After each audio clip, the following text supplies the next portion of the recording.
कैसे हैं आप सब लोग। और जैसा आप जानते हैं कि मैंने आपको कल एक क्लास शेयर की थी जिसमें मैंने स्वरों का वर्गीकरण किया था। आज मैं आपके सामने उसी को आगे कंटिन्यूएशन में बढ़ाते हुए व्यंजनों का वर्गीकरण सिखाने की कोशिश कर रही हूँ बच्चों। जिस तरह से स्वरों का वर्गीकरण हुआ था ठीक उसी तरह से हमारे पास स्वर के बाद व्यंजन आते हैं और व्यंजनों का भी वर्गीकरण होता है, यानी व्यंजनों के भी पार्ट होते हैं। तो मैं आपको आज क्या टॉपिक लेकर आपके सामने आई हूँ, व्यंजनों का वर्गीकरण। व्यंजनों का वर्गीकरण। ओके, आप जानते हैं व्यंजनों का वर्गीकरण तभी हम सीख पाएंगे अच्छी तरह से जब हमें व्यंजन पता होंगे। तो इसलिए मैं पहले आपके सामने व्यंजन लिख रही हूँ। जो व्यंजन होते हैं वो हमारे किस तरह से डिस्ट्रीब्यूट होते हैं। जैसे सबसे पहले हमारे पास आता है क वर्ग, राइट, और इसके बाद दूसरा हमारे पास आता है च वर्ग। ओके, और नेक्स्ट हमारे पास होता है ट वर्ग। फिर इसके बाद हमारे पास आता है त वर्ग। नेक्स्ट फिर प वर्ग आता है और फिर इसके बाद हमारे पास ये वर्ग कितने होते हैं, 5 होते हैं। इसके बाद हमारे पास आता है अंतस्थ, और नेक्स्ट ऊष्म आते हैं। ओके, ये इन पार्ट में, इन भागों में व्यंजन बटे होते हैं। और जो व्यंजन है इनमें बटे हुए व्यंजन कैसे हैं वो मैं अब लिखना चाह रही हूँ। अब जैसे क वर्ग के अंतर्गत कौन कौन से व्यंजन आते हैं, आपके पास आता है क, ख, ग, घ और न। क ख ग घ न, राइट। च वर्ग के अंदर कौन से आते हैं, च वर्ग के अंदर आते हैं च, छ, ज, झ और ञ। ओके, नेक्स्ट ट वर्ग के अंदर आते हैं ट, ठ, ड, ढ, ढक्कन है ना, ढ और ट ठ ड ड ण। नेक्स्ट त वर्ग के अंदर आते हैं त, थ, द, ध धनुष। ये देखिए, ये घ घड़ी होता है और ध धनुष इस तरह से होता है जिसका पेट चिड़ा हुआ होता है और इधर सर्कल होता है। बच्चे इन दोनों व्यंजनों में कंफ्यूज हो जाते हैं, उनको एक जैसा लगता है, दोनों में बहुत फर्क है। ये इसमें आप ध धनुष जो होता है, सॉरी, घ घड़ी जो होती है वो इस तरह से पूरी लाइन लगी होती है और यहाँ पर ध धनुष जो है इसमें पेट चिरा होता है, यानी इधर सर्कल होता है, इधर पेट चिरा होता है। त थ द ध और न। ओके, फिर आते हैं हमारे पास प, फ, ब, प फ ब और ये भ और ये म, प फ ब भ म। अंतस्थ के अंदर हमारे पास आते हैं य। ये देखिए जरा, हम यहाँ एरो लगा देते हैं। और अंतस्थ में आता है य, र, ल और ये व। ऊष्म में आते हैं हमारे पास श, षषलगम वाला, श, षषटकोण वाला और स, सपेरे वाला और ये ह। ये हमारे व्यंजन है। ओके, अब जो ये व्यंजन है, अब ये उच्चारण के पैटर्न से या उच्चारण के तरीके से इनको 3 भाग में बांटा गया है। 3 भाग कौन कौन से बांटे, उच्चारण। जब हम बोलते हैं तो हम कौन सा पार्ट हमारा कहाँ काम आता है, उसी के हिसाब से इनको 3 भागों में बांटा गया है। अब जैसे हम कहें ये क वर्ग, ये च वर्ग, ये ट वर्ग और ये त वर्ग और ये प वर्ग, ये सारे वर्ग जो होते हैं वो क्या कहलाते हैं, स्पर्श व्यंजन। ये सब क्या कहलाते हैं, स्पर्श व्यंजन। और स्पर्श व्यंजन जो होते हैं कौन कौन से होते हैं, हम ये बताते हैं आपको। स्पर्श व्यंजन, इनको इन सब 5 क वर्ग, च वर्ग, ट वर्ग, त वर्ग और प वर्ग को स्पर्श व्यंजन क्यों कहा जाता है, इसलिए कहा जाता है कि जो जिह्वा है हमारी, ये जो जिह्वा है, जिह्वा मतलब जीभ, जो ये जिह्वा है वो जब हम कोई अक्षर का उच्चारण करते हैं, किसी वर्ण का उच्चारण करते हैं, तो हमारी जिह्वा जो है वो जिह्वा मुंह के किसी मुख के, मुंह मतलब मुख के किसी एक भाग को, मुख के किसी एक भाग को छूकर या स्पर्श कर झटके से वायु बाहर निकलती है। क्या कहा? स्पर्श व्यंजन हम इसे क्यों कहते हैं? हमारी जीभ जो है मुख के किसी भी एक भाग को छूकर या स्पर्श कर झटके से वायु जो है वो बाहर निकलती है, वो स्पर्श व्यंजन कहलाते हैं। यानी इसका मतलब ही ये है कि जीभ हमारी जब हम कोई भी अक्षर बोलते हैं या वर्ण बोलते हैं तो जीभ हमारी किसी एक पार्ट को छूती है और झटके से बाहर निकलती है, छूती है या स्पर्श करती है, इसीलिए ये स्पर्श व्यंजन कहलाते हैं।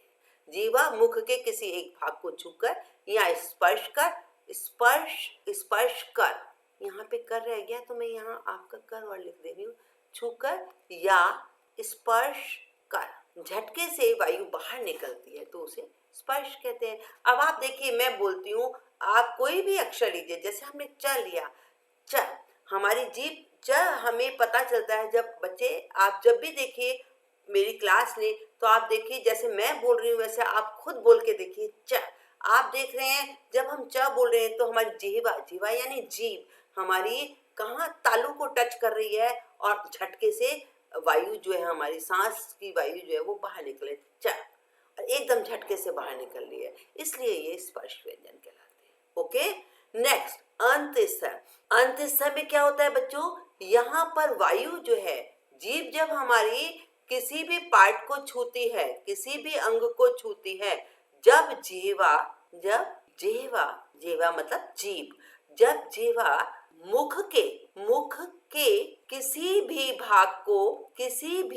भाग को छूकर या स्पर्श कर, छूकर किसी भी भाग को आराम से छूती है, किसी भी भाग को आराम से, या किसी भी, आप ऐसे भी लिख सकते हैं, किसी भी भाग को छूकर आराम से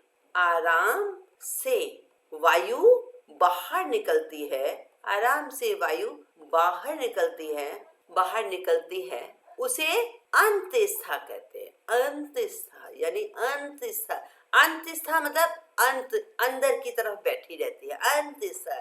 जैसे य, हमारी जो वायु है वो झटके से बाहर नहीं निकल रही है। जब हम य बोले, य, आपने देखा य में जीवा ने तालु को छुआ, य, और जब वायु निकली है हमारी तो बहुत धीरे धीरे आराम से निकल रही है, इसके लिए वो अंतस्था कहलाता है। ओके, अंतस्था, राइट, अंत, उसे अंतस्था कहते हैं।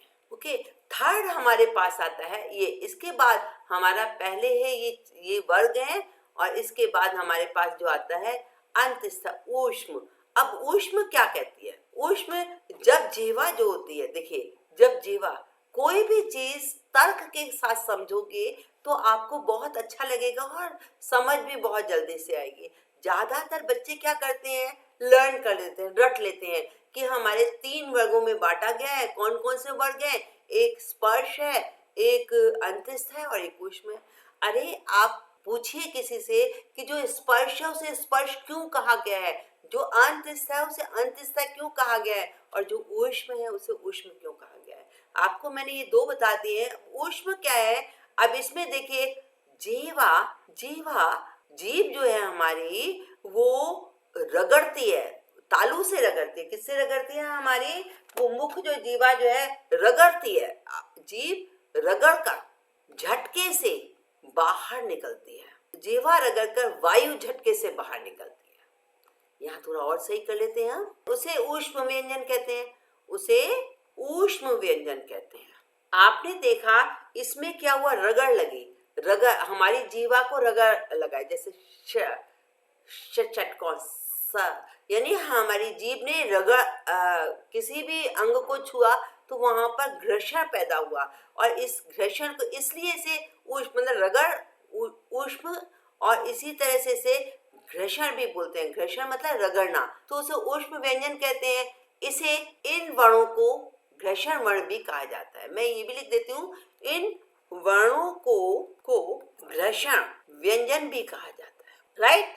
आगे बात बच्चों समझ में, तो जिस तरह से आपने स्वर के वर्गीकरण सीखा था कि उच्चारण करते समय स्वर हमें, हमारे पास कितने तरीके से काम आता है, कितने तरीके से वर्क करता है, उसी तरीके से हमने ये देखा बच्चों कि ये जो हमारी आपकी ये जो व्यंजन का वर्गीकरण है, व्यंजन के वर्गीकरण भी हमारा क्या हो रहा है, ये देखिए व्यंजन का वर्गीकरण वो हमारे के जो पूरे व्यंजन है हमारे, इन व्यंजनों को वर्गीकरण 3 पार्ट बने। कौन कौन से 3 पार्ट?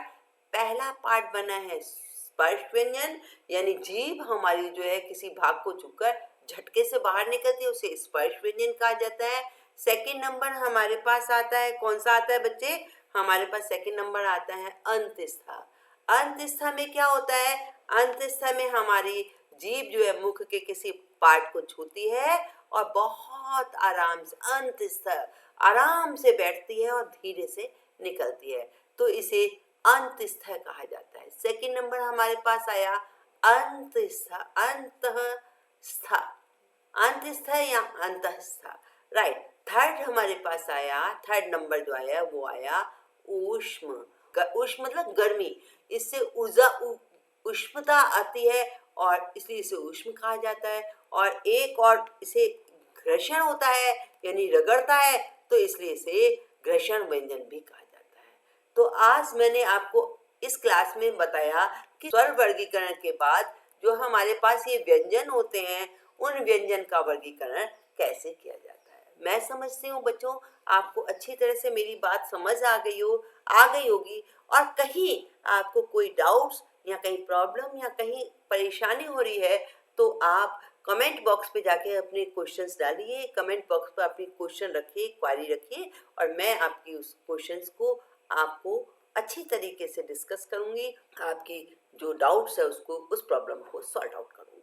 ओके, तो मैं क्लास को यहीं पर फिनिश करती हूँ, और फिनिश करने से पहले फिर एक बार आपसे कहती हूँ कि आप अपने फ्रेंड्स को, अपने कलीग को आप ये बताइए कि ये क्लास है और इस क्लास को अच्छी तरह से पढ़ें, और ताकि वो भी इस ज्ञान का फायदा ले सके। और ये ज़्यादातर क्लास बच्चे, छोटे बच्चे जो होते हैं 5th to 8th तक के बच्चों के लिए काम आती है, और जो कॉम्पिटिटिव लेवल की क्लासेस लेते हैं, जो कॉम्पिटिटिव एग्जाम्स देते हैं, उनके लिए ये बहुत महत्वपूर्ण क्लास है। इसी तरीके के छोटे छोटे क्वेश्चंस उनके सामने आते हैं। जैसे सपोज लिख दिया जाता है, अब ये ठ वर्ण किस व्यंजन के अंतर्गत आएगा, उच्चारण करते हुए हम इसे किस व्यंजन में डालेंगे, स्पर्श में, अंतःस्थ में या फिर ऊष्म में? तो आपको आंसर देना होगा स्पर्श व्यंजन में। आपने सीखा, और अगर आपको ये भी याद ना हो तो आप प्रयोग करके देखिए, एक डेमो करके देखिए, उसे बोलकर देखिए शब्द को। जैसे आपने बोला ट, आप देखिए ट, हमारी जीभ जो है सीधी कहाँ जा रही है, हमारे तालु को टच कर रही है, और टच करने के बाद झटके से वायु जो है बाहर निकल रही है। इसका मतलब स्पर्श व्यंजन है, क्योंकि हमने आपको स्पर्श व्यंजन में बताया है कि जीवा जो है किसी भी भाग को टच करती है और बाहर झटके से बाहर निकलती है। तो इस तरह से हम एक अच्छे ज्ञान ले सकते हैं। अच्छा ज्ञान लिया है आपने। नेक्स्ट मुझे लगता है आपको ये सब कुछ समझ आ गया होगा, और मैं नेक्स्ट क्लास लेके आपके सामने बहुत जल्दी आती हूँ। तब तक के लिए गुड बाय। ओके बच्चों, बाय।